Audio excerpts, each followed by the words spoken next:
provided for projects, programs, or departments.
धन्यवाद जी।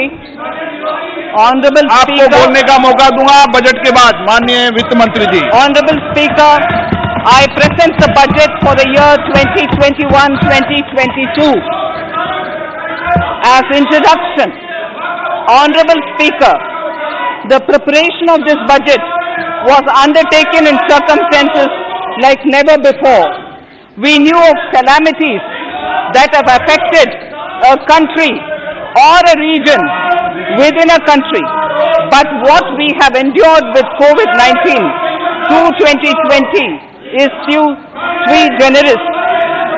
When I presented the budget 2020-2021, we could not have imagined that the global economy, already in throes of a slowdown, would be pushed into an unprecedented contraction.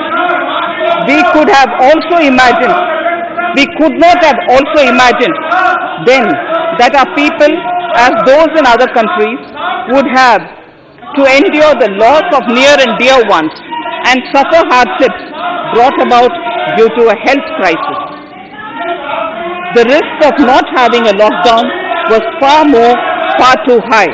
Within 48 hours of declaring a 3-week-long complete lockdown, the Prime Minister announced the Pradhan Mantri Garib Kalyan Yojana, valued at 2.76 lakh crores, that provided free food grain to 800 million people, free cooking gas for 80 million families for months, and cash directly to over 400 million farmers, women, elderly, the poor and the needy.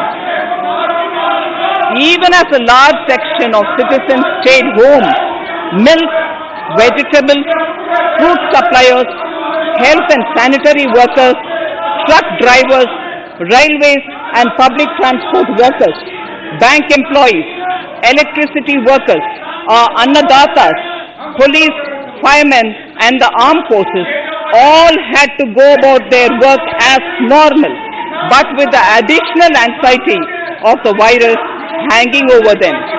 We recognize this, and I think I speak on behalf of everybody in this august house when I express my heartfelt gratitude to these men and women for how they were able to carry out their work and duty to provide for the nation's basics over those crucial months. Speaker, sir, for public good, honorable members of parliament and members of legislative assemblies too offered their salaries. In May 2020, the government announced the Atmanirbhar Bharat package. To sustain the recovery further into the year, we also rolled out 2 more Atmanirbhar packages, 2 and 3. Total financial impact of all the Atmanirbhar Bharat packages, including measures taken by the RBI, was estimated to be about 27.1 lakh crores, which amounts to more than 13% of our GDP. As a government, we kept a watch on the situation and were proactive in our responses. The government, led by the Prime Minister, stretched its resources to deliver for most vulnerable sections of our society, the poorest of the poor, the Dalits, the tribals, the elderly, the migrant workers and our children. The Pradhan Mantri Garib Kalyan Yojana, the 3 Atmanirbhar packages and announcements made later were like 5 mini budgets in themselves. The Atmanirbhar packages accelerated our pace of structural reforms, redefinition of MSMEs, commercialization of the mining sector, agriculture and labor reforms, privatization of public sector undertakings, One Nation, One Ration Card, production-linked incentive schemes are some of the notable reforms carried out during this period. Faceless income tax assessment, DBT, and financial inclusion are the others. Today, India has 2 vaccines available and has begun medically safeguarding not only her own citizens against COVID-19, but also those of 100 or more countries. It is added comfort to know that 2 or more vaccines are also expected soon. Honorable Prime Minister launched the vaccination drive by crediting and thanking our scientists. We are ever grateful for the strength and rigor of their efforts. Having said that, we are all reminded time and again that our fight against COVID-19 continues into 2021. Now, just as it happened after the 2 world wars, there are signs that the political, economic, and strategic relations in the post-COVID world are changing. This moment in history is the dawn of a new era, one in which India is well poised to truly be the land of promise and hope. I borrow the words of Rabindranath Tagore. Faith is the bird that feels the light and sings when the dawn is still dark. Faith is the bird that feels the light and sings when the dawn is still dark. In this spirit, I can't help but recall the joy that we as cricket-loving nation felt after the Team India's recent spectacular success in Australia. It has reminded us of all the qualities that we as a people, particularly our youth, epitomize, of having abundant promise and the unsuppressed thirst to perform and to succeed. Today, data shows that India now has one of the lowest death rate of 112 per million population and one of the lowest active cases of about 130 per million. This has laid the foundation to the revival we are seeing now in the economy. This budget will be the first of this new decade. This budget will also be a digital budget, and that has happened with all your support. So far, only 3 times has a budget followed a contraction in the economy. All such contractions earlier were as a result of situations typical to India. This time, the contraction in our economy is due to a global pandemic, just like in several other countries. Having said that, I want to confidently state that our government is fully prepared to support and facilitate the economy's reset. This budget provides every opportunity for our economy to raise and capture the pace that it needs for a sustainable growth. 2021 is the year of many important milestones for our history. I mention a few of these.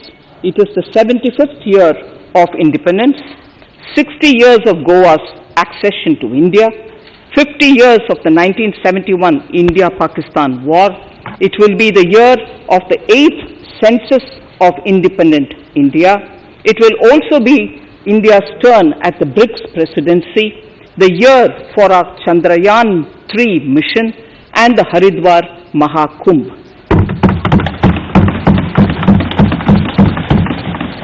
Honorable Speaker, before I commence Part A of the budget, I want to take a moment to acknowledge how isolating and distancing seemed like insurmountable challenges for a country like ours that has people coming together in times of crisis.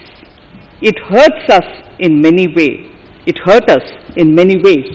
I bow my head in respect to every citizen for the endurance shown in facing what was an undeniably a tough year for all our physical and mental well-being. Part A. In Part A, I wish to lay a vision for Atmanirbhar Bharat. Atmanirbhar Bharat or Atmanirbharta is not a new idea. Ancient India was largely self-reliant and equally a business epicenter of the world. Atmanirbhar Bharat is an expression of the 130 crore Indians who have full confidence in their capabilities and skills. We are already part of international groupings such as the G20 and the BRICS, the Coalition for Disaster Resilient Infrastructure, and the International Solar Alliance are realities today due to India's efforts. The proposals in Part A will further strengthen the Sankalp of Nation First, doubling farmers' income, strong infrastructure, healthy India, good governance, opportunities for youth, education for all, women empowerment, and inclusive development, among others. Additionally, also on the path to fast implementation are the 13 promises we had made in the budget of 2015-16, which were to materialize during the Amrit Mahotsav of 2022 on the 75th year of our independence. They too resonate with the vision of Atmanirbharta. The budget proposals for 21-22 rest on 6 pillars: health and well-being, physical and financial capital and infrastructure, inclusive development for aspirational India, reinvigorating human capital, innovation and R&D, and a 6th, minimum government and maximum governance. I now move to talking about the first pillar, health and well-being. Even at the outset, I would like to say that the investment on health infrastructure in this budget has increased substantially. Progressively, as institutions absorb more, we shall commit more. Taking a holistic approach to health, we focus on strengthening three areas: preventive, curative, and well-being. Health systems. A new centrally sponsored scheme, PM Atmanirbhar Swasth Bharat Yojana, will be launched with an outlay of about 64,180 crores over 6 years. This will develop capacities of primary, secondary and tertiary care health systems, strengthen existing national institutions and create new institutions to cater to detection and cure of new and emerging diseases. This will be in addition to the National Health Mission. The main interventions under the scheme are support for over 17,000 rural and 11,000 urban health and wellness centers, setting up integrated public health labs in all districts and 3,382 block public health units in 11 states, establishing critical care hospital blocks in 602 districts and 12 central institutions. Strengthening of National Center for Disease Control, its 5 regional branches and 20 metropolitan health surveillance units.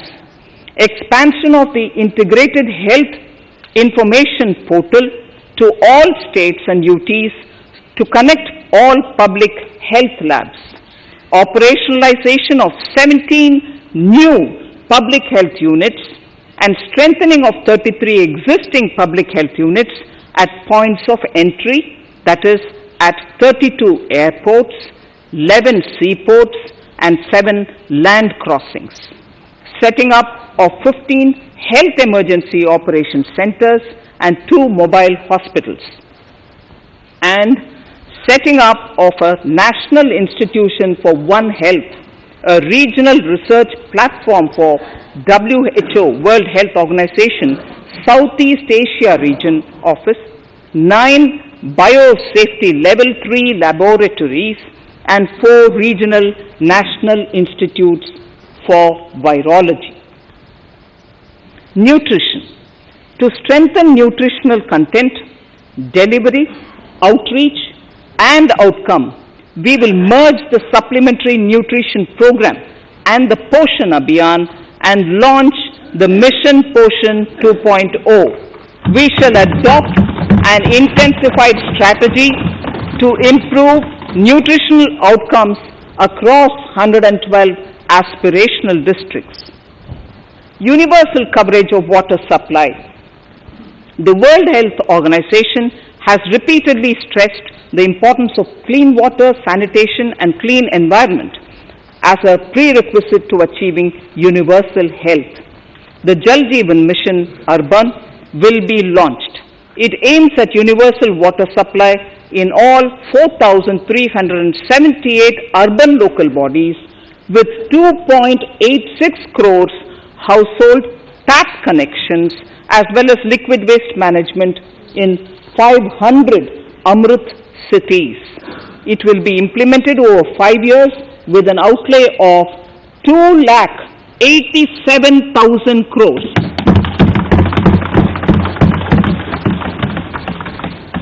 Swachh Bharat and Swasth Bharat. For further Swachhata of urban India, we intend to focus on complete fecal sludge management and wastewater treatment, source segregation of garbage, reduction in single-use plastic, reduction in air pollution by effectively managing waste from construction and demolition activities, and bioremediation of all legacy dump sites. The Urban Swachh Bharat Mission 2.0 will be implemented with a total financial allocation of 1,41,000 678 crores over a period of 5 years from 2021. Clean air. To tackle the burgeoning problem of air pollution, I propose to provide an amount of 2,217 crores of rupees for 42 urban centers with a million plus population in this budget. Scrapping policy. We are separately announcing, Honorable Speaker, a voluntary vehicle scrapping policy to phase out old and unfit vehicles.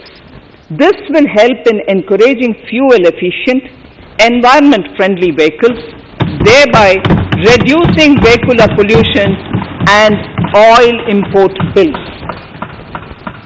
Vehicles would undergo fitness tests in automated fitness centers after 20 years in case of personal vehicles and after 15 years in case of commercial vehicles. Details of the scheme will be separately shared by the ministry. Vaccines. The pneumococcal vaccine, a made-in-India product, is presently limited to only 5 states. It will be rolled out across the country. This will avert more than 50,000 child deaths annually.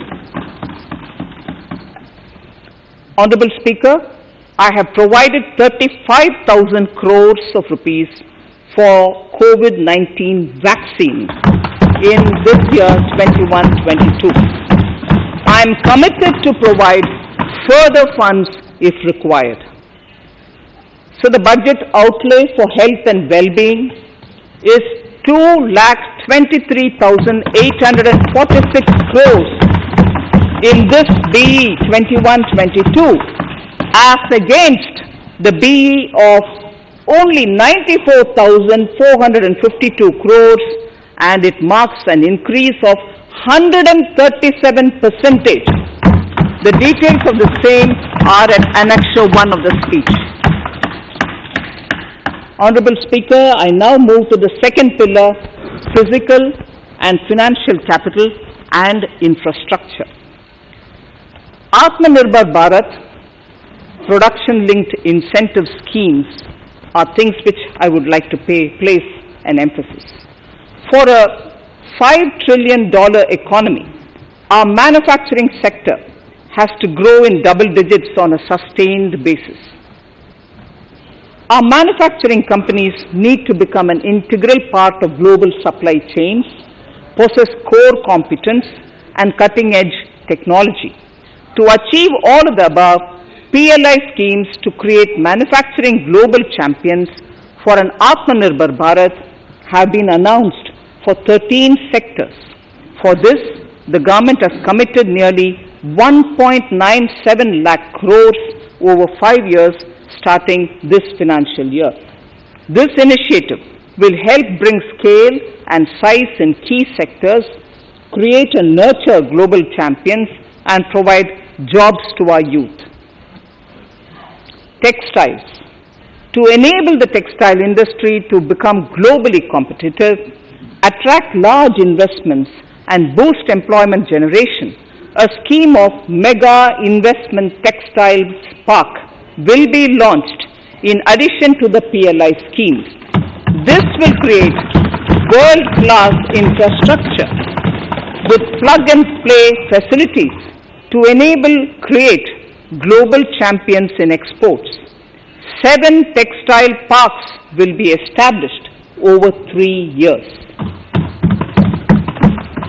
Infrastructure. The National Infrastructure Pipeline, which I announced in December 2019, is the first of its kind. Whole of government exercise ever undertaken by Government of India. The NIP was launched with 6,835 projects. The project pipeline has now expanded to 7,400 projects. Around 217 projects worth rupees 1.10 lakh crores under some key infrastructure ministries have been completed. The NIP is a specific target which this government is committed to achieving over the coming years. It will require a major increase in funding from both the government and the financial sector. In this budget, I propose to take concrete steps to do this in three ways. Firstly, by creating the institutional structures. Secondly, by a big thrust on monetizing assets. And thirdly, by enhancing the share of capital expenditure in central and state budgets. Infrastructure needs long-term debt financing. A professionally managed development financial institution is necessary to act as a provider, enabler, and catalyst for infrastructure financing. Accordingly, I shall introduce a bill to set up a development financial institution. I have provided a sum of 20,000 crore rupees to capitalize this institution. The ambition is to have a lending portfolio of at least 5 lakh crores for this DFI within 3 years' time. Debt financing of InvITs and REITs by foreign portfolio investors will be enabled by making suitable amendments in the relevant legislations.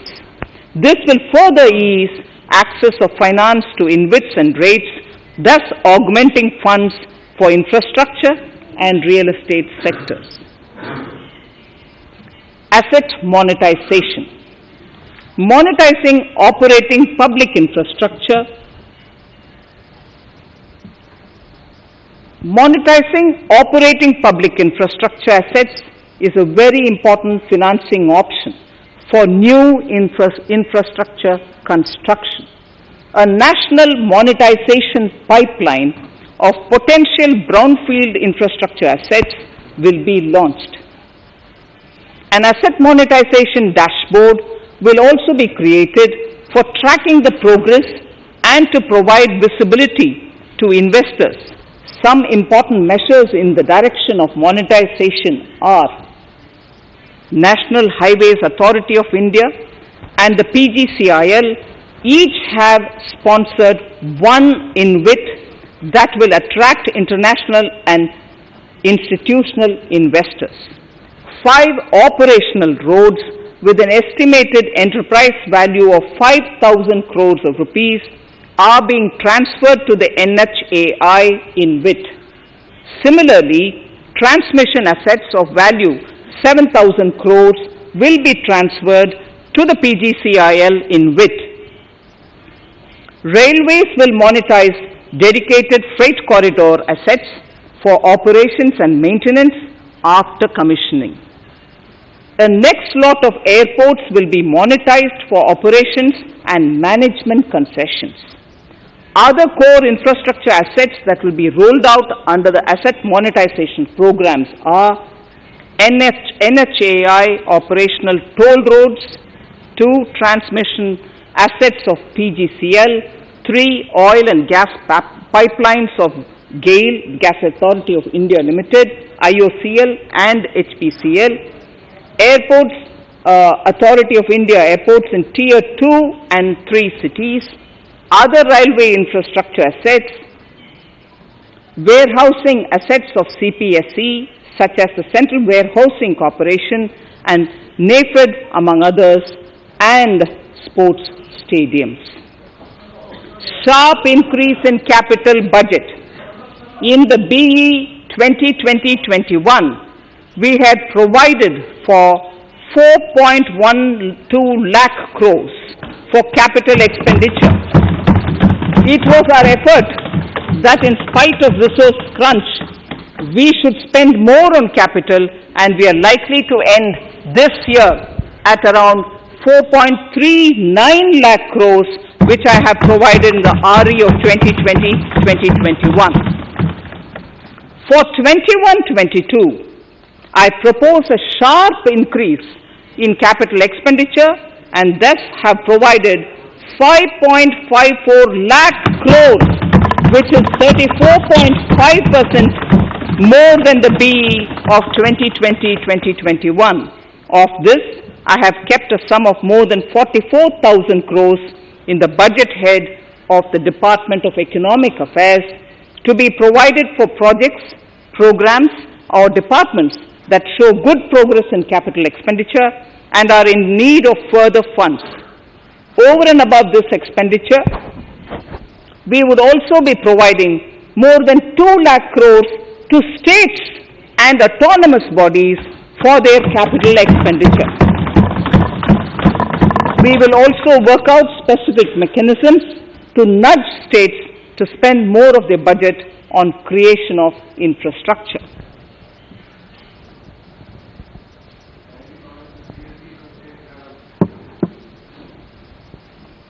Roads and highways infrastructure.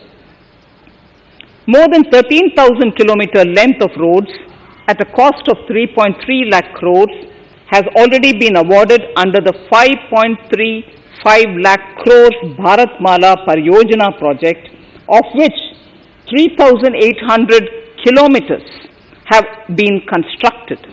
By March 2022, we would be awarding another 8,500 kilometers and complete an additional 11,000 kilometers of national highway corridors. To further augment road infrastructure, more economic corridors are also being planned. Some are 3,500 kilometers of national highway works in the state of Tamil Nadu at an investment of 1.03 lakh crores. These include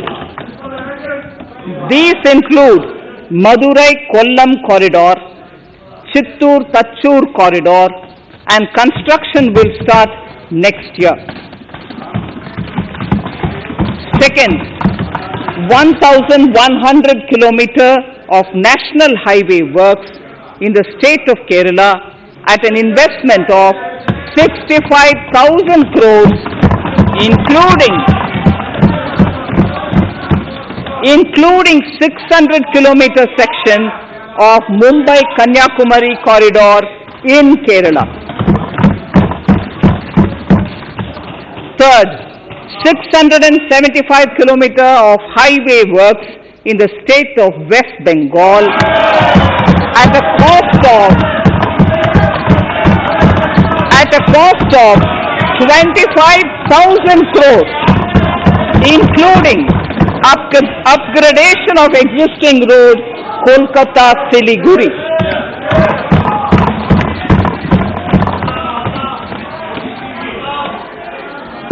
National highway works of around 19,000 crores are currently in progress in the state of Assam. Further works of more than 34,000 crores covering more than 1,300 kilometers of national highways will be undertaken in the state in the coming 3 years.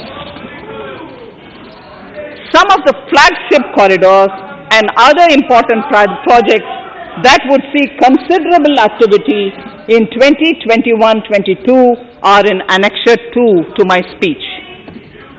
I am also providing an enhanced outlay of 1,18,101 lakh crores, 1,18,101 crores for Ministry of Road Transport and Highways, of which 1,08,230 crores is for capital, the highest ever provided. Railway infrastructure. Honorable Speaker, sir, Indian Railways have prepared a National Rail Plan for India 2030. The plan is to create a future-ready railway system by 2030. Bringing down the logistic costs for an industry is at the core of our strategy to enable Make in India. It is expected that Western Dedicated Freight Corridor and Eastern Dedicated Freight Corridor will be commissioned by June 2022. The following additional initiatives are also proposed. The Son Nagar-Gomo sections, 263 kilometers of Eastern Dedicated Freight Corridor will be taken up in PPP mode in this year itself. Gomo-Dankuni section of 274.3 kilometers will be also taken up shortly in short succession. We will undertake future dedicated freight corridor projects, namely East Coast Corridor from Kharagpur to Vijayawada, East-West Corridor from Bhusawal to Kharagpur to Dankuni, and North-South Corridor from Itarsi to Vijayawada. Detailed project reports will be undertaken in the first phase. Broad gauge route kilometers, RKM as they refer to, electrified is expected to reach 46,000 kilometers, 46,000 RKM. That is 72% by end of 2021 from 41,548 RKMs on 1st October 2020. 100% electrification of broad gauge routes will be completed by December 2023. For passenger convenience and safety, the following measures are being proposed. We will introduce the aesthetically designed Vista Dome LHB coach on tourist routes to give better travel experience to passengers. The safety measures undertaken in the past few years have borne results. To further strengthen this effort, high-density network and highly utilized network routes of Indian Railways will be provided with an indigenously developed automatic train protection system that eliminates train collision due to human error. I am providing a record sum of 1,10,055 crores for railways, of which 1,07,100 crores is for capital expenditure only. Urban infrastructure. We will work towards raising the share of public transport in urban areas through expansion of metro rail networks and augmentation of city bus services. A new scheme will be launched at a cost of 18,000 crores to support augmentation of public bus transport services. The scheme will facilitate deployment of innovative PPP models to enable private sector players to finance, to acquire, to operate, and to maintain over 20,000 buses. The scheme will boost the automobile sector, provide fillip to economic growth, create employment opportunities for our youth, and enhance ease of mobility for urban residents.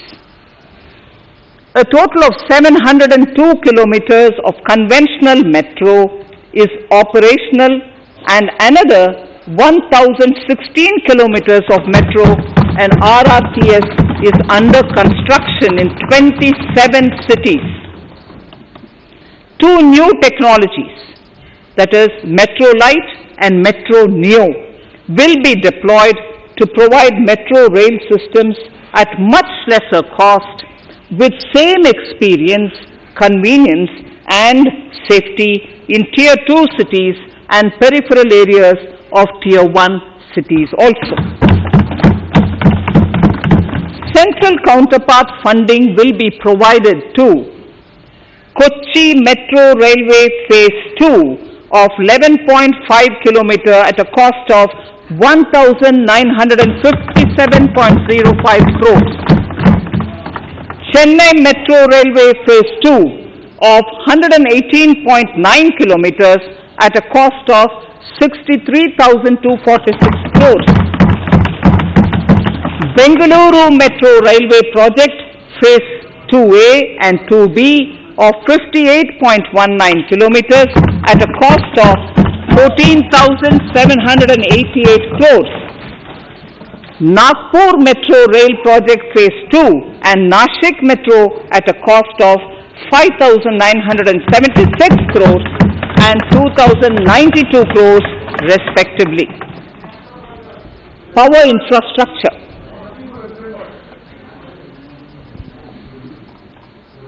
The past 6 years have seen a number of reforms and achievements in power sector.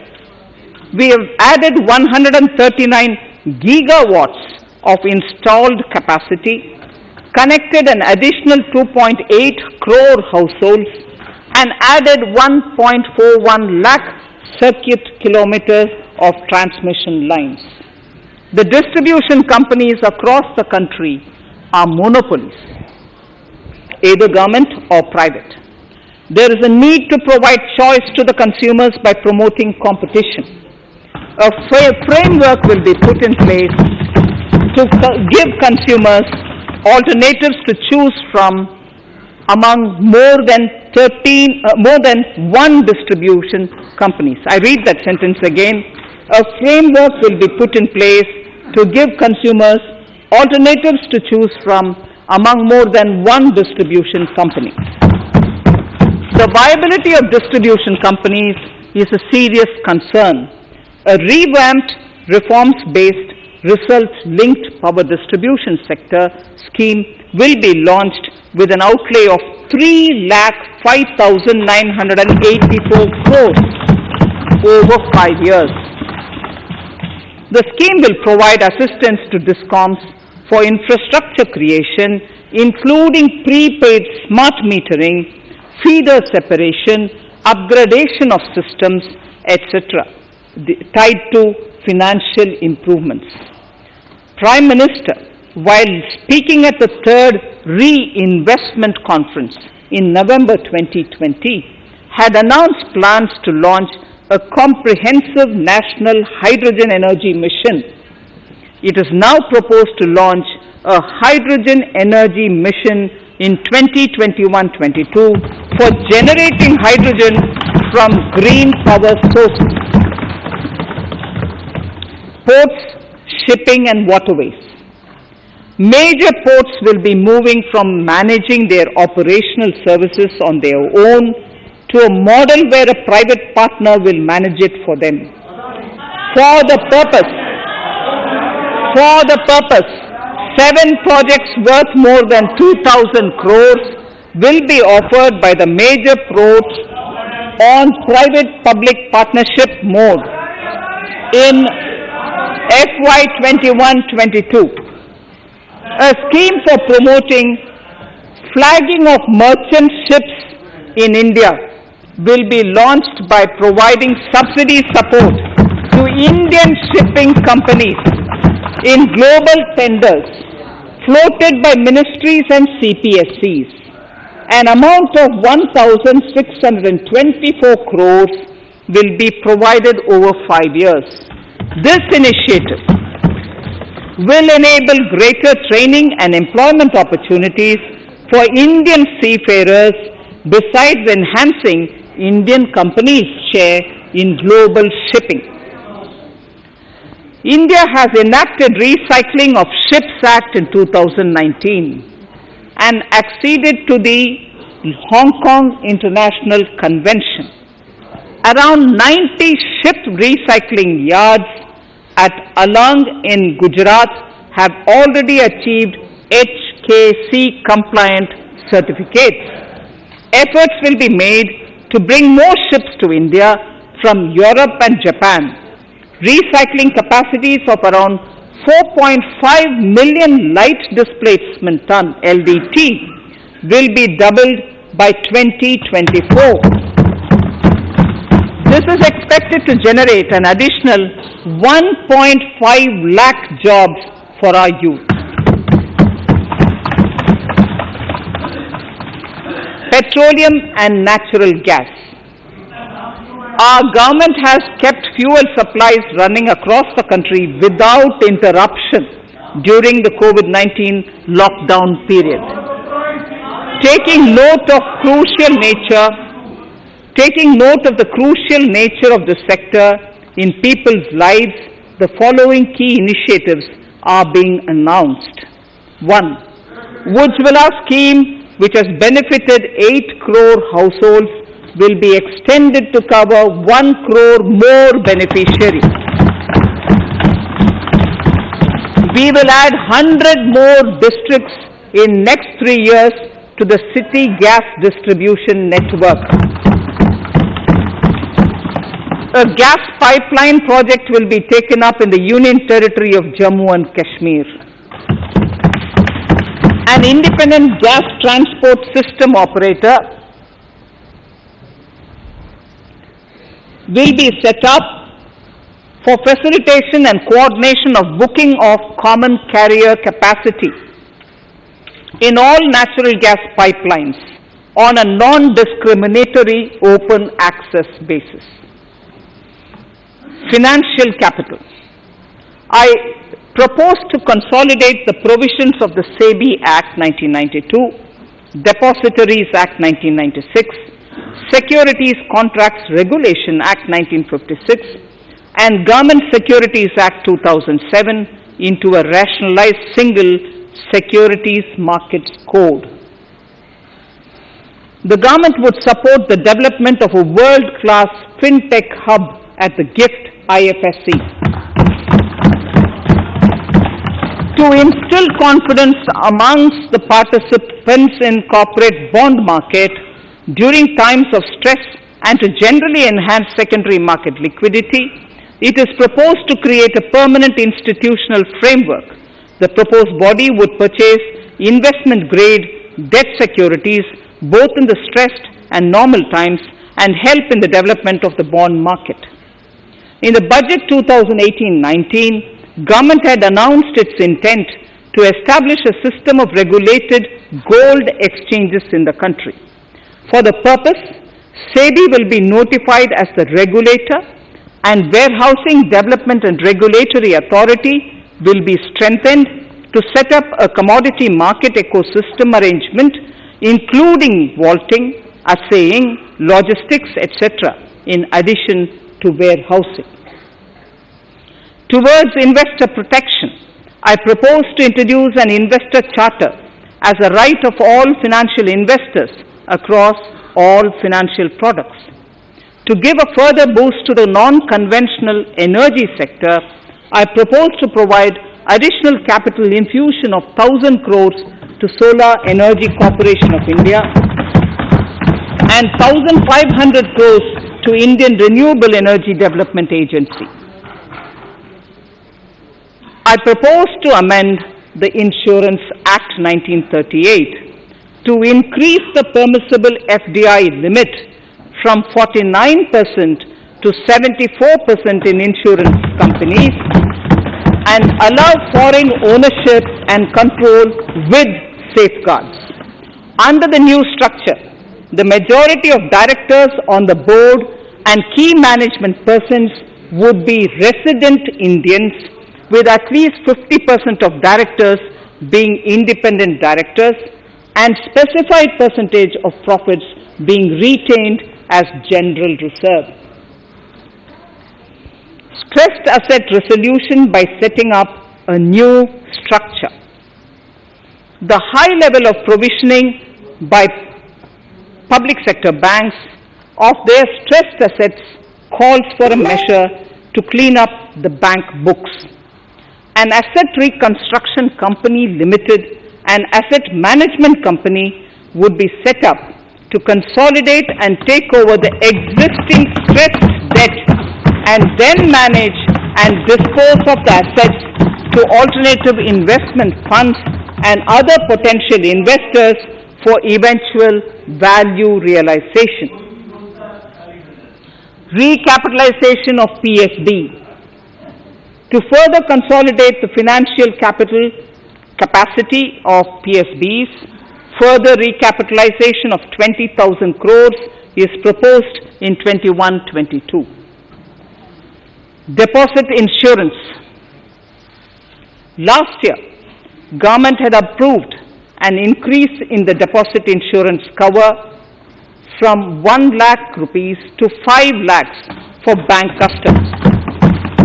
I shall be moving amendments to DICGC Act 1961 in this session itself to streamline the provision so that if a bank is temporarily unable to fulfill its obligations, the depositors of such bank can get easy and time-bound access to their deposits to the extent of the deposit insurance cover. This would help depositors of banks that are currently under stress.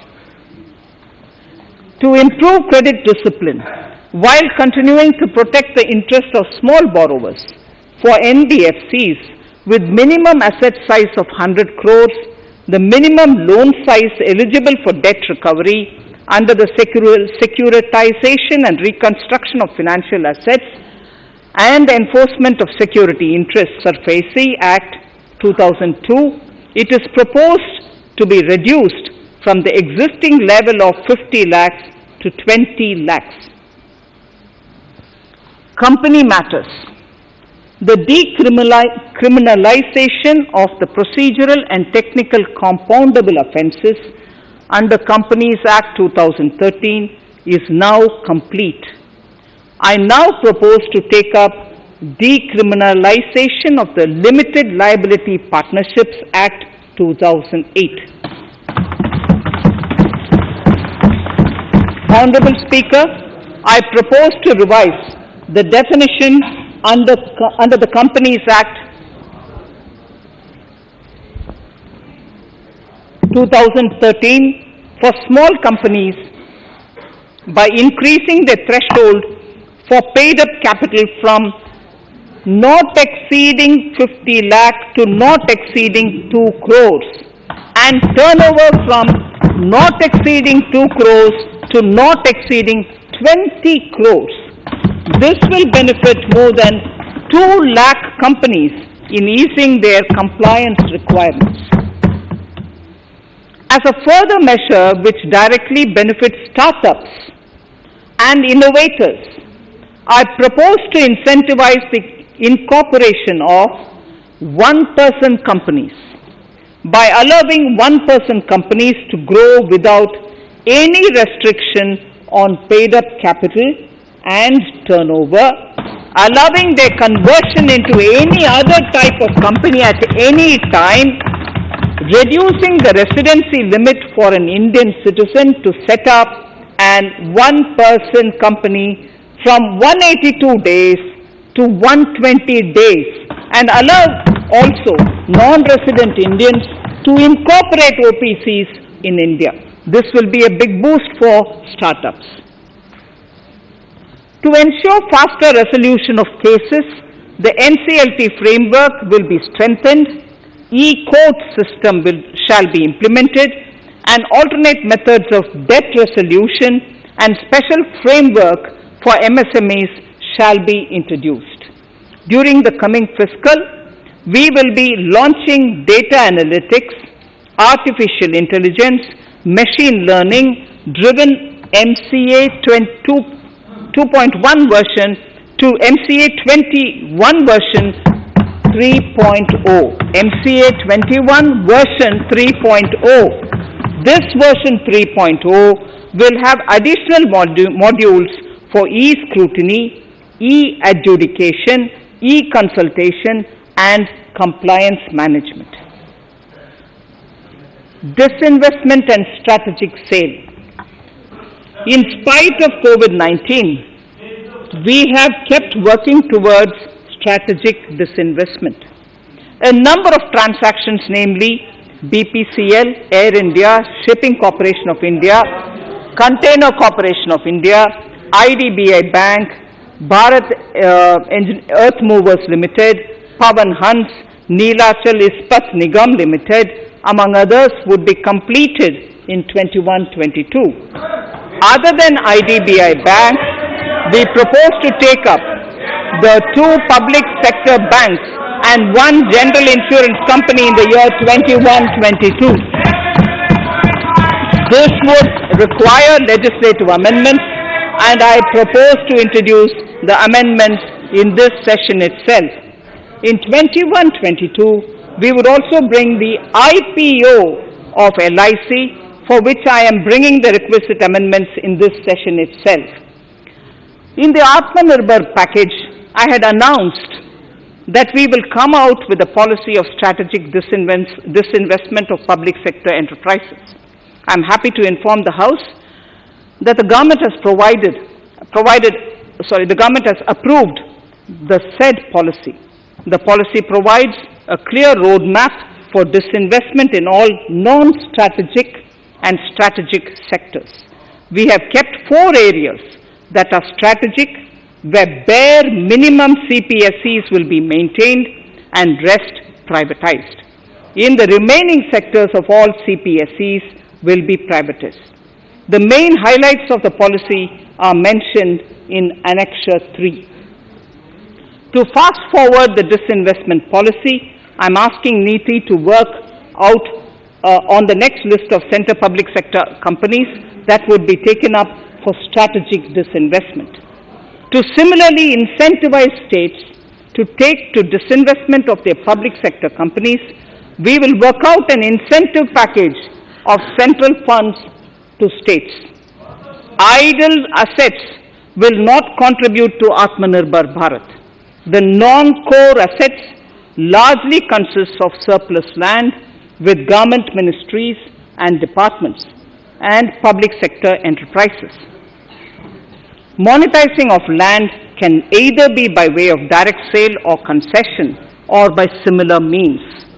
This requires special abilities, and for this purpose, I propose to use a special purpose vehicle in the form of a company that would carry out this activity.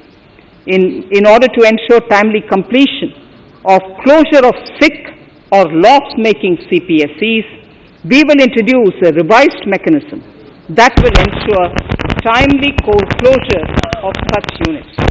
I have estimated 1,75,000 crores as receipts from disinvestment in BE 21-22.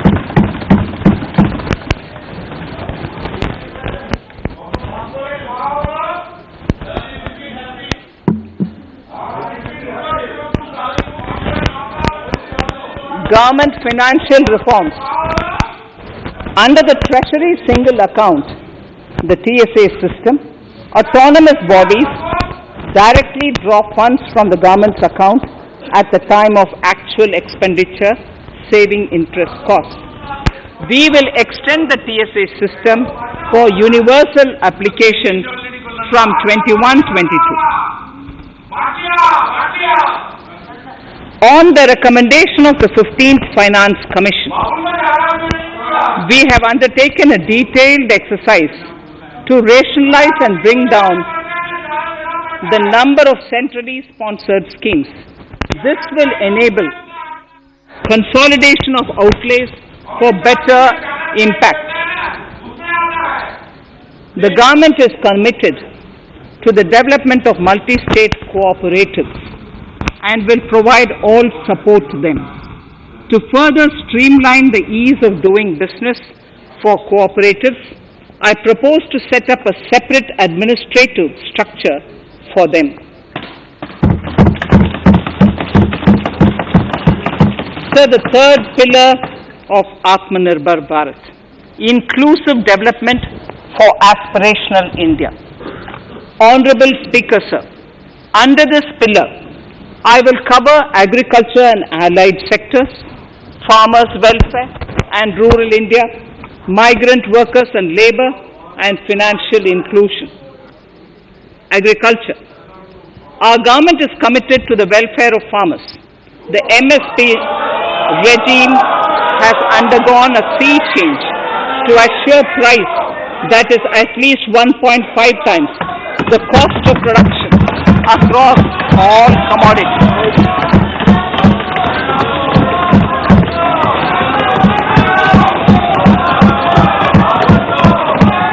The procurement has also continued to increase at a steady pace.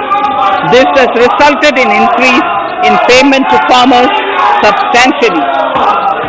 In case of wheat, a total amount paid to farmers in 2013-14, Honorable Speaker, sir,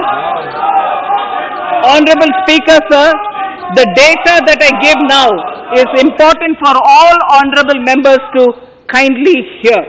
In case of wheat, the total amount paid to farmers in 2013-14 was 33,874 crores.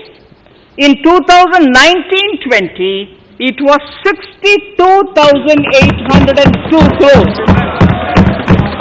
And even better, Honorable Speaker, in 2020-2021, this amount paid to farmers was 75,060 crores.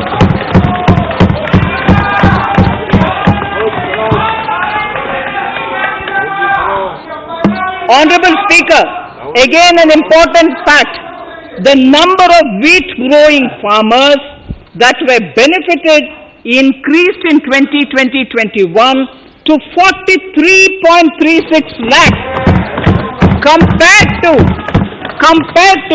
35.57 lakhs in 2019-20. That much of an increase within 1 year.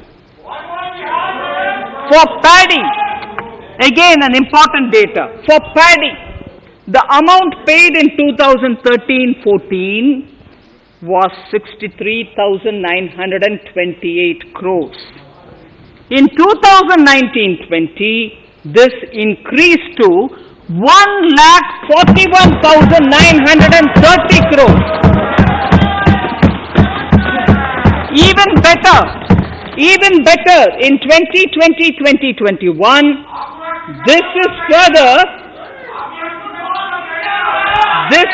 in 2020-21, this is further estimated, and I'm saying this is further estimated because the procurement is ongoing, and therefore I can't give you the final figure. This is further estimated to increase to 1,72,752 crores.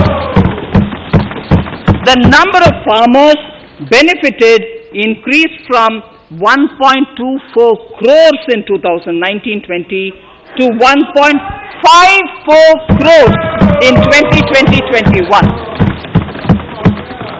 In the same way, Honorable Speaker, sir, in the case of pulses, the amount paid in 2013-14 was 236 crores.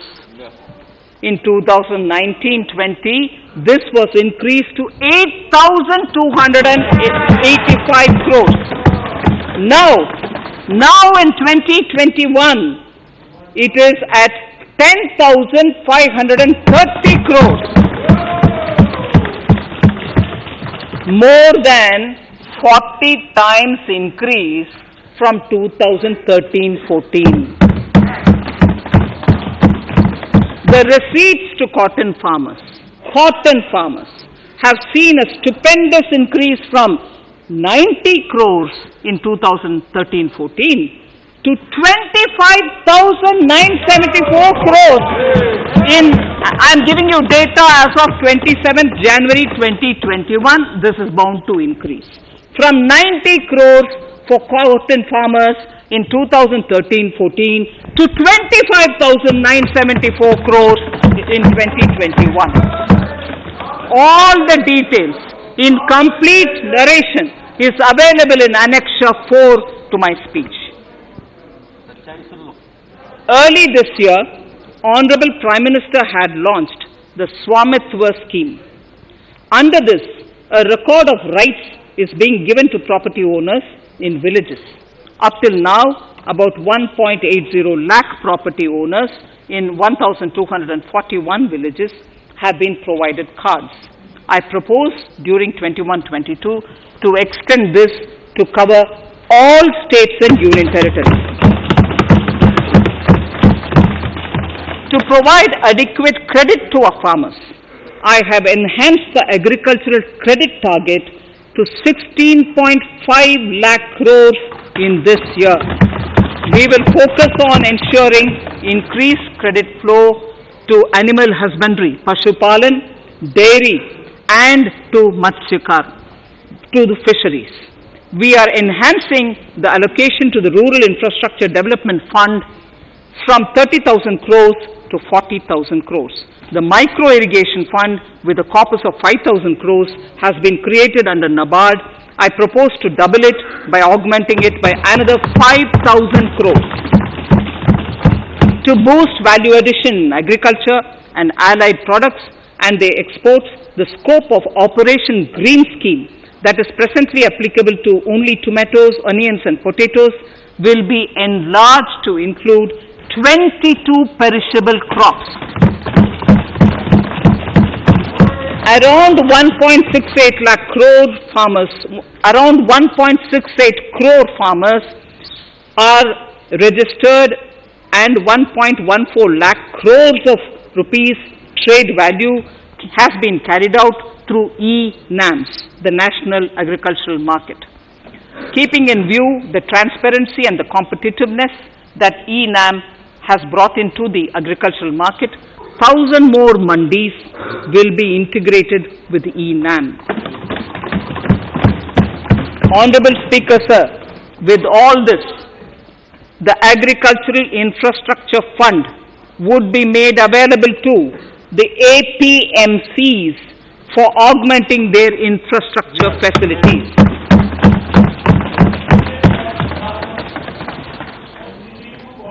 Fisheries. I am proposing substantial investments in the development of modern fishing harbors and fish landing centers. To start with, 5 major fishing harbors, Kochi, Chennai, Visakhapatnam, Paradip and Petua Ghat, will be developed as hubs for economic activity.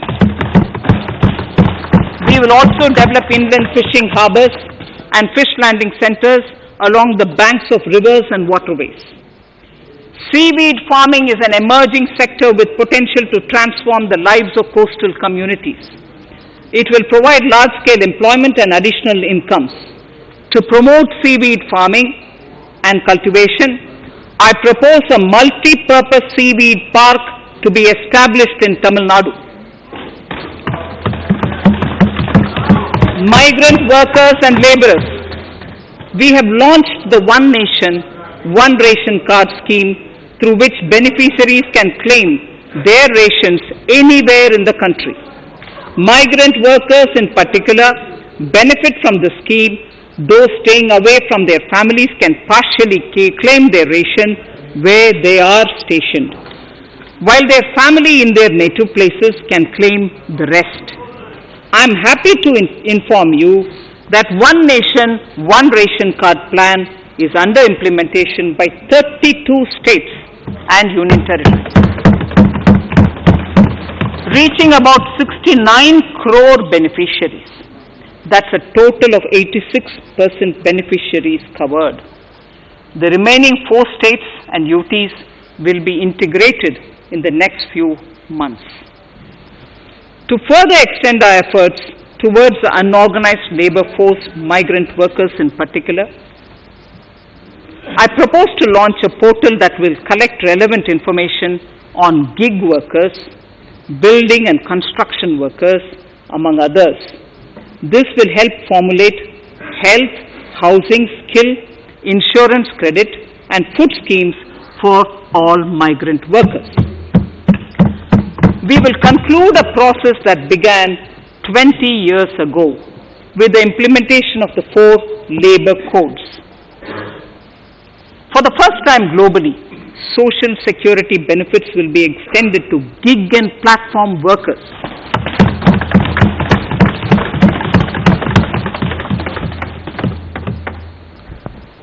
Minimum wages will apply to all categories of workers, and they will all be covered by the Employees State Insurance Corporation. Women will be allowed to work in all categories and also in the night shifts with adequate protection. At the same time, compliance burden on employers will be reduced with a single registration and licensing and online returns. Financial inclusion. To further facilitate credit flow under the scheme of Stand Up India for the scheduled castes and scheduled tribes and also women, I propose to reduce the margin money requirement from 25% to 15% only, and to also include loans for activities in allied sectors in allied activities in agriculture. We have taken a number of steps to support the MSME sector. In this budget, I have provided 15,700 crores to this sector, more than double of the last year's BE. Honorable Speaker, sir, I now go to the fourth pillar, reinvigorating human capital. The National Education Policy, announced recently, has had good reception. In school education, more than 15,000 schools will be qualitatively strengthened to include all components of the National Education Policy. They shall emerge as exemplar schools in their regions, hand-holding and mentoring other schools to achieve the ideals of policy. 100 new Sainik schools will be set up in partnership with NGOs, private schools and states.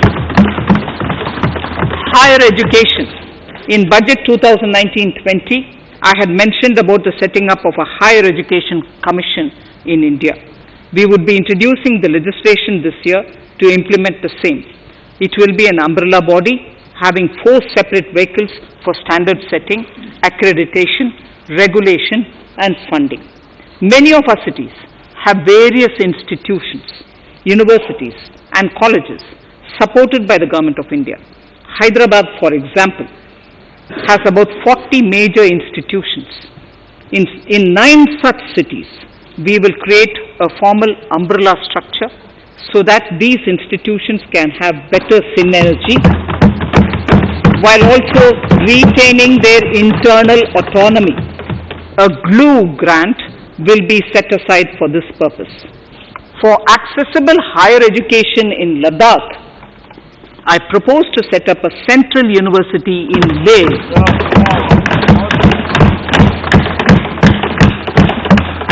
The other important projects to be taken up as a part of the NEP are listed in Annexure 5. Scheduled caste and scheduled tribes welfare. We have set ourselves a target of establishing 750 Eklavya model residential schools in our tribal areas. I propose to increase the unit cost of each such school from 20 crores, which is what it is now, to 38 crores, and for hilly and difficult areas to 48 crores. This would help creating robust infrastructure facilities for our tribal students. We have revamped the post-matric scholarship scheme for the welfare of scheduled caste students. I have also enhanced the central assistance in this regard. We are allotting 35,219 crores for 6 years till 25-26 to benefit 4 crores scheduled caste students. Skilling. In 2016, we had launched the National Apprenticeship Promotion Scheme. The government proposes to amend the Apprenticeship Act with a view to further enhancing apprenticeship opportunities for our youth. We will realign the existing scheme of National Apprenticeship Training Scheme for providing post-education apprenticeship training of graduates and diploma holders in engineering. Over 3,000 crores will be provided for this purpose. An initiative is underway, Honorable Speaker, in partnership with the United Arab Emirates to benchmark skill qualifications, assessment and certification, accompanied by the deployment of certified workforce. We also have a collaborative inter-training program between India and Japan to facilitate transfer of Japanese industrial and vocational skills, techniques and knowledge. We will take forward this initiative with many more countries also.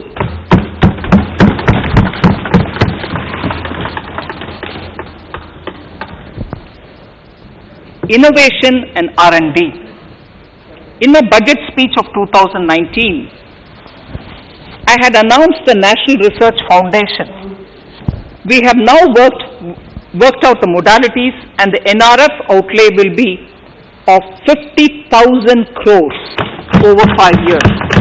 It will ensure that the overall research ecosystem in the country is strengthened, with focus on identified national priority thrust areas. There has been a manifold increase in digital payments in the recent past. To give a further boost to digital transactions, I earmarked 1,500 crores for a proposed scheme that will provide financial incentive to promote digital mode of payment. We will undertake a new initiative, National Language Translation Mission. This will enable the wealth of governance and policy-related knowledge on the internet being made available in major Indian languages.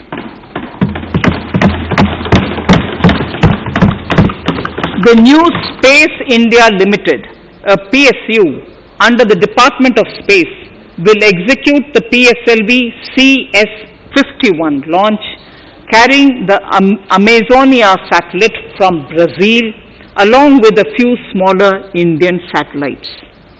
As part of the Gaganyaan mission activities, 4 Indian astronauts are being trained on generic spaceflight aspects in Russia. The first unmanned launch is slated for December 2021. Our oceans are a storehouse of living and non-living resources.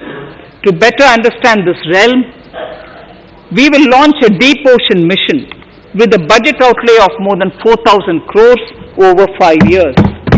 This mission will cover deep ocean survey exploration and projects for the conservation of deep sea biodiversity.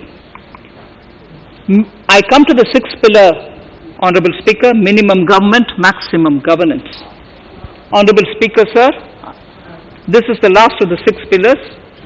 This will outline plans for reforms in one of our core principles of minimum government, maximum governance. We have taken a number of steps to bring reforms in tribunals in the last few years for speedy delivery of justice. Continuing with the reforms process, I now propose to take further measures to rationalize the functioning of tribunals. We have introduced the National Commission for Allied Healthcare Professionals Bill in Parliament. National Commission for Allied Healthcare Professionals Bill in the Parliament, with a view to ensure transparent and efficient regulation of 56 allied healthcare professionals. Additionally, to bring about transparency, efficiency, and governance reforms in the nursing profession, the National Nursing and Midwifery Commission Bill will be introduced by the government for passing. To have ease of doing business for those who deal with government or CPSEs and carry out contracts, I propose to set up a conciliation mechanism and mandate its use for quick resolution of contractual disputes. This will instill confidence in private investors and contractors. Honorable Speaker, sir, the forthcoming census could be the first digital census in the history of India.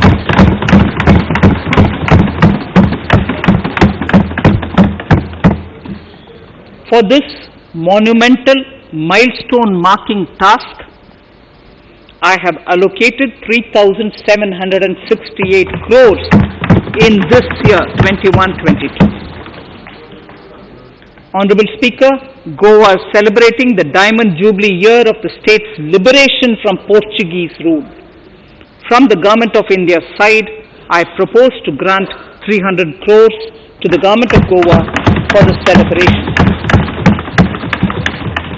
I propose to provide 1,000 crores for the welfare of tea workers, especially women and children in Assam and West Bengal.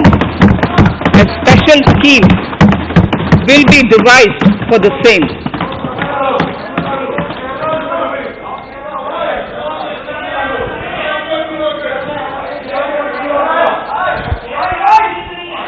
Fiscal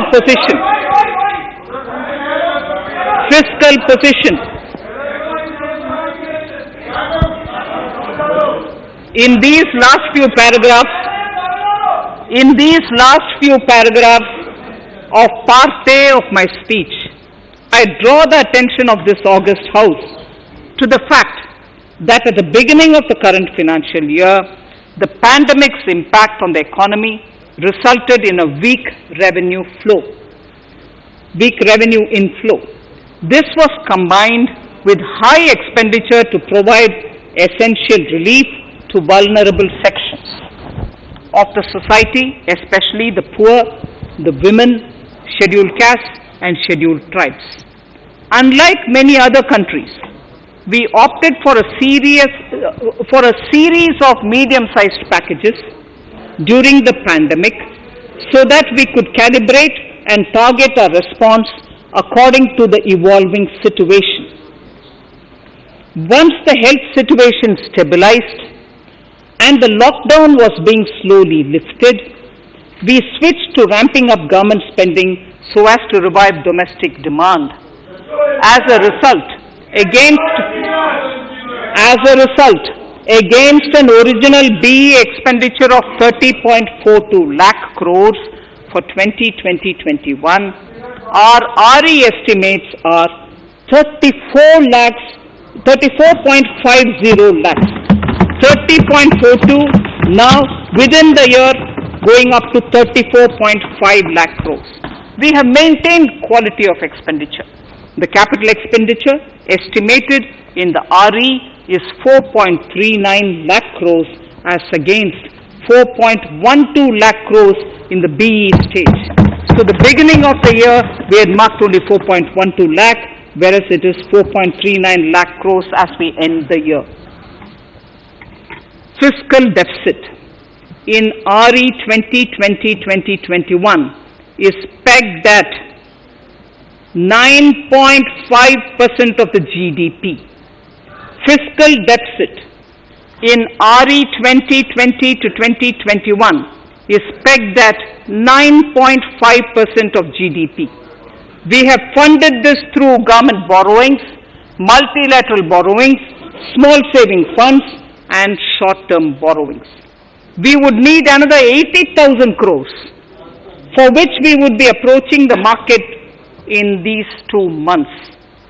We would be needing another 80,000 crores for which we would be approaching the markets in these 2 months. To ensure that the economy is given the required push, our BE estimates for expenditure in 21-22 are 34.83 lakh crores. This includes 5.54 lakh crores as capital expenditure, an increase of 34.5% over the BE figure of 2020-2021. The fiscal deficit in BE 21-22 is estimated to be 6.8% of the GDP. The gross borrowing from the market for the next year would be around 12 lakh crores. We plan to continue with our path of fiscal consolidation and intend to reach the fiscal deficit level below 4.5% of the GDP by 2025-2026 with a fairly steady decline over the period. We hope to achieve the consolidation by first increasing the buoyancy of tax revenue through improved compliance and secondly by increased receipts from monetization of assets including public sector enterprises and land. The Contingency Fund of India is being proposed to be augmented. The Contingency Fund of India is being proposed to be augmented from 500 crores to 30,000 crores through finance bill. In accordance with the views of the 15th Finance Commission, we are allowing a normal ceiling of net borrowing for the states at 4% of GSDP for the year 21-22. A portion of this ceiling will be earmarked to be spent on incremental capital expenditure. Additional borrowing ceiling of 0.5% of the GSDP will also be provided subject to conditions. States will be expected to reach a fiscal deficit of 3% of GSDP by 2023-24 as recommended by the 15th Finance Commission. In the July 2019-20 budget, I introduced the Statement 27 on extra budgetary resources. It disclosed the borrowings of the government agencies that went towards funding Government of India schemes and whose repayment burden was on the government. In my 2020-21 budget, I enhanced the scope and coverage of that statement by including the loans provided by government to the FCI, the Food Corporation of India. Taking a step further in this direction, I propose to discontinue the NSSF loan to FCI for food subsidy, and accordingly budget provisions have been made in RE 2020-21 and in the BE 2021-22. The extra budgetary resource details are at Annexure 6. We know that the FRBM Act mandates fiscal deficit of 3% of GDP to be achieved by 31st March 2020-2021. The effect of this year's unforeseen and unprecedented circumstances has necessitated the submission of a deviation statement under Sections 4 of Subclause 5 and Section 7, Subclause 3b of the FRBM Act, which I am laying on the table of the House as part of the FRBM documents. Towards achieving central government fiscal deficit along the broad path that I have already indicated, I will be introducing an amendment to the FRBM Act. Honorable Speaker, on the 9th of December 2020, the 15th Finance Commission submitted its final report covering the period 2021 to 2026 to the Rashtrapati Ji. The government has laid the Commission's report along with the explanatory memorandum in the Parliament, retaining the vertical shares of the states at 41%. We recognize our commitment to fiscal federalism and propose therefore to adhere to this recommendation. Jammu and Kashmir in the 14th Finance Commission was entitled to get devolution being a state. Now the funds of the UTs of Jammu Kashmir and Ladakh would be provided by the centre. I have also provided on the Commission's recommendation 1,18,452 crores as revenue deficit grant to 17 states in 21-22 as against 74,340 crores to 14 states in 2020-21. Honorable Speaker, I would now move to Part B of my speech.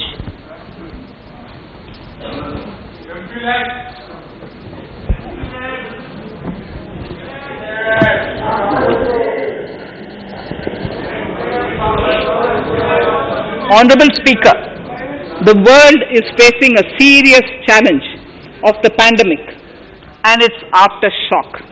In these trying times, when many economies are struggling to revive, our people and our industry have exhibited remarkable resilience.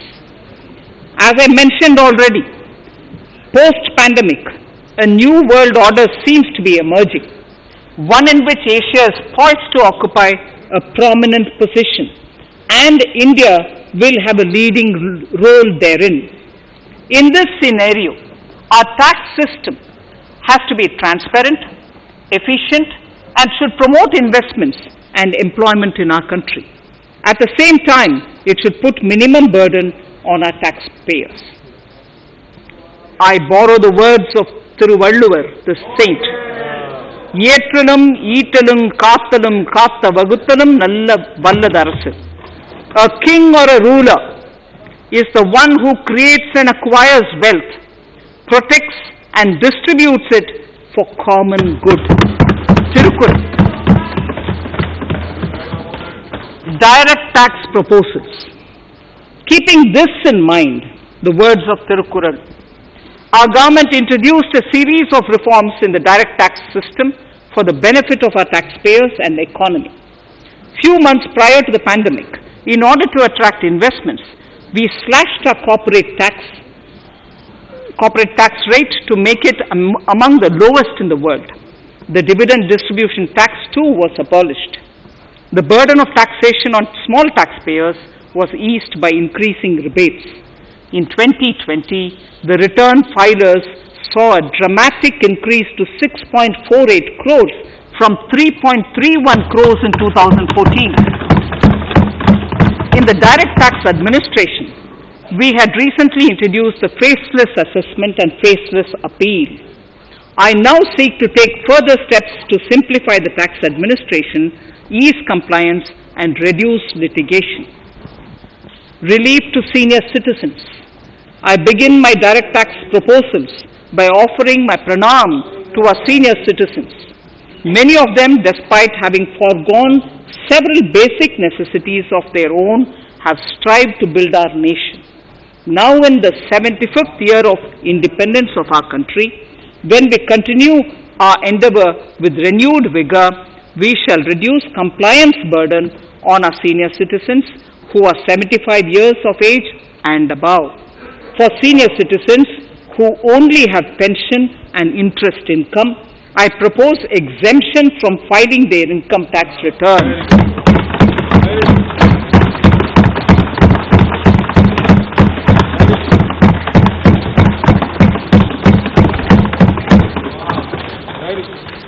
The paying bank will deduct the necessary tax on their income.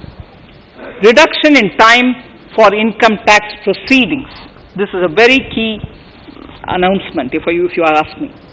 Honorable Speaker, presently an assessment can be reopened up to 6 years and in serious tax fraud cases for up to 10 years. As a result, taxpayers have to remain under uncertainty for a very long time. I therefore propose to reduce this time limit for reopening of assessments to 3 years from the present 6 years.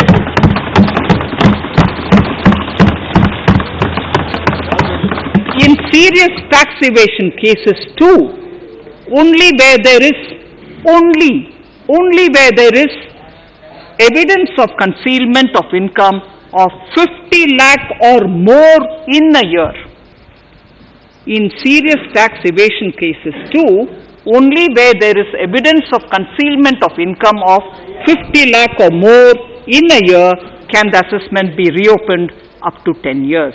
Even this reopening can be done only after the approval of the Principal Chief Commissioner, the highest level of Income Tax Department. Setting up the Dispute Resolution Committee. Honorable Speaker, it has been the resolve of this government to reduce litigation which mars the present taxation system. The government came out with the Direct Taxation Vivad Se Vishwas scheme to give taxpayers an opportunity to settle long-pending disputes and be relieved to further strain on their time and resources. The response from taxpayers has been the best ever, as over 110,000 taxpayers have already opted to settle tax disputes of over 85,000 crores under the scheme. To further reduce litigation for small taxpayers, I propose to constitute a dispute resolution committee for them, which will be faceless to ensure efficiency, transparency, and accountability. Anyone with a taxable income up to 50 lakh and disputed income up to 10 lakh shall be eligible to approach the committee. Faceless IT-AT. For ease of compliance and to reduce discretion, we are committed to make the taxation processes faceless. The government has already introduced faceless assessment and appeal this year. The next level of income tax appeal is the Income Tax Appellate Tribunal. I now propose to make this tribunal faceless. We shall establish a national faceless Income Tax Appellate Tribunal Center. All communication between the tribunal and the appellant shall be electronic. Where personal hearing is needed, it shall be done through video conferencing. Relaxations to NRI. When non-resident Indians return to India, they have issues with respect to their accrued incomes in their foreign retirement accounts. This is usually due to mismatch in taxation period. They also face difficulties in getting credit for Indian taxes in foreign jurisdictions.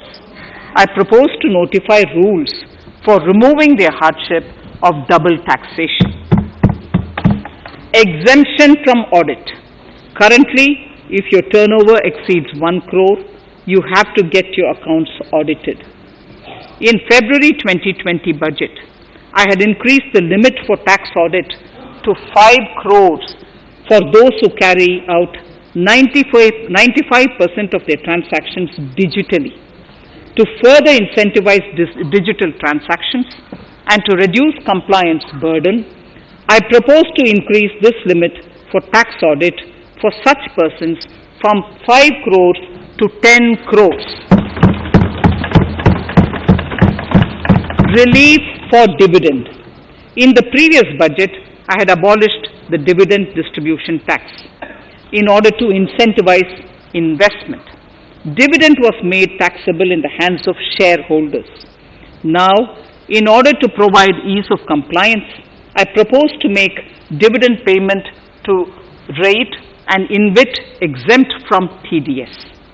Further, as the amount of dividend income cannot be estimated correctly by the shareholders for paying advance tax, I propose to provide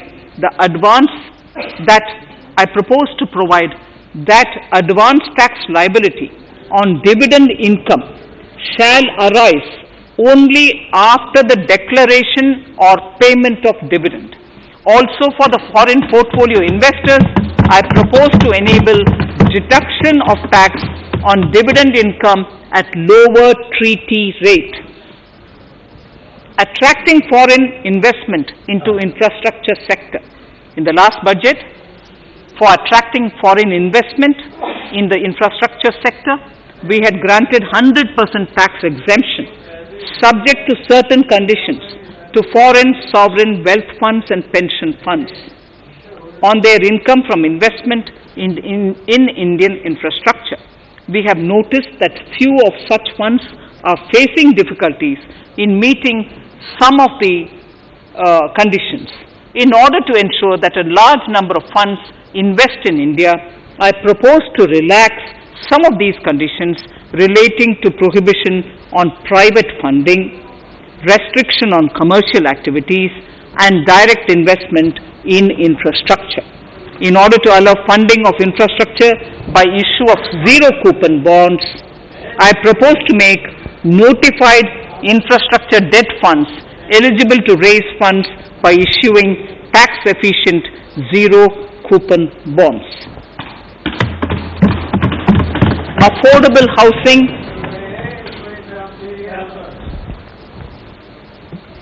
Affordable housing and rental housing. This government sees housing for all and affordable housing as priority areas. In July 2019 budget, I provided an additional deduction of interest amounting to 1.5 lakh for loan taken to purchase an affordable house. I propose to extend the eligibility of this condition by 1 more year to 31st March 2022. The additional deduction of 1.5 lakh shall therefore be available for loans taken up to 31st March 2022 for the purchase of affordable houses. Further, to keep up the supply of affordable houses, I propose that the affordable housing projects can avail a tax holiday for 1 more year till 31st March 2022. These are available now for projects also. We are committed to promote supply of affordable rental housing for migrant workers. For this, I propose to allow tax exemption for notified affordable rental housing projects. Tax incentives to IFSC. As I mentioned in Part A of this speech, the government is committed to making the International Financial Services Center in GIFT City a global financial hub. In addition to the tax incentives already provided, I propose to include, among others, tax holiday for capital gains for aircraft leasing companies, tax exemption for aircraft lease rentals paid to foreign lessors, tax incentive for relocating foreign funds in the IFSC, and to allow tax exemption to the investment division of foreign banks located in the IFSC. Pre-filling of returns. Honorable Speaker, in order to ease compliance for the taxpayer, details of salary income, tax payments, TDS, etc. already come pre-filled in income tax returns. To further ease filing of returns, details of capital gains from listed securities, dividend income, and interest from banks, post office, etc. will also be now pre-filled. Relief to small trusts. We hope to reduce compliance burden on small charitable trusts running educational institutions and hospitals.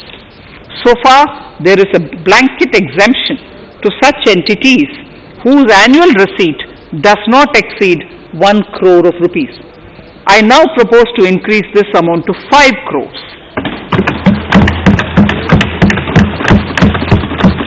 Labor welfare. We have noticed that some employers deduct the contribution of employees toward provident funds, superannuation funds, and other social security funds, but do not deposit these contributions within the specified time. For these employees, this means a loss of interest or income. In cases where an employer later becomes financially unviable, non-deposit results in a permanent loss for the employees. In order to ensure that employees' contributions are deposited on time, I reiterate that the late deposit of employees' contribution by the employer will not be allowed as deduction to the employer.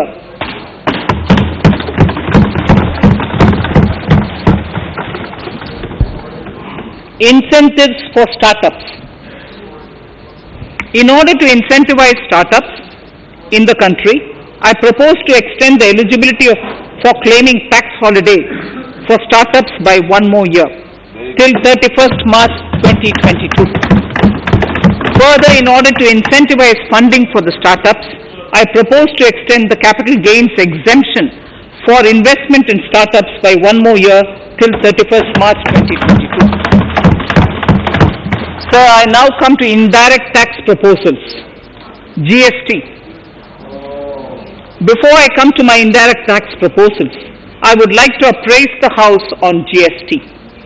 The GST is now 4 years old, and we have taken several measures to further simplify it. Some of the measures include nil return through SMS, quarterly return and monthly payment for small taxpayers, electronic invoice system, validated input tax statements, pre-filled editable GST return, and staggering of returns filing. The capacity of GST and system has also been enhanced. We have also deployed deep analytics and artificial intelligence to identify tax evaders and fake billers and launched special drives against them. The results speak for themselves.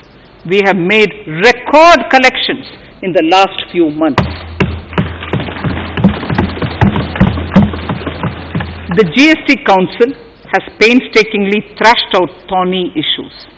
As chairperson to the Council, I want to assure this House that we shall take every possible measure to smoothen the GST further and to remove anomalies such as inverted duty structure. Custom duty rationalization. Our custom duty policy should have the twin objective of promoting domestic manufacturing and helping India get on to global value chain and export better the thrust now has to be on easy access to raw materials and exports of value-added products. Towards this, last year we started